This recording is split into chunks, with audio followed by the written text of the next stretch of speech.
વિજયાદશમીના પાવન પર્વની રાજકોટમાં ઉજવણી કરવામાં આવી। શહેર પોલીસ હેડક્વાર્ટરમાં શાસ્ત્રોક્ત વિધિ મુજબ શસ્ત્રોની પૂજા કરવામાં આવી, જેમાં incharge police commissioner Mahendra Bagdiya, DCP Jagdish Mangarva, DCP Rakesh Desai, ACP સહિતના અધિકારીઓ ઉપસ્થિત રહ્યા।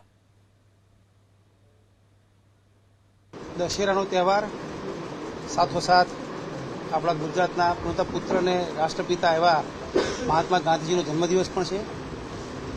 દશેરાના દિવસે વર્ષોથી થાય છે એ રીતે આજે રાજકોટ શહેર હેડક્વાર્ટર ખાતે શસ્ત્ર પૂજનની એક શાસ્ત્રોક્ત વિધિનું આયોજન કરવામાં આવ્યું।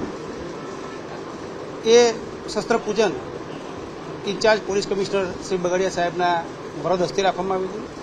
હેડક્વાર્ટર ખાતેના તમામ પોલીસ અધિકારીઓ ઉપસ્થિત રહ્યા હતા।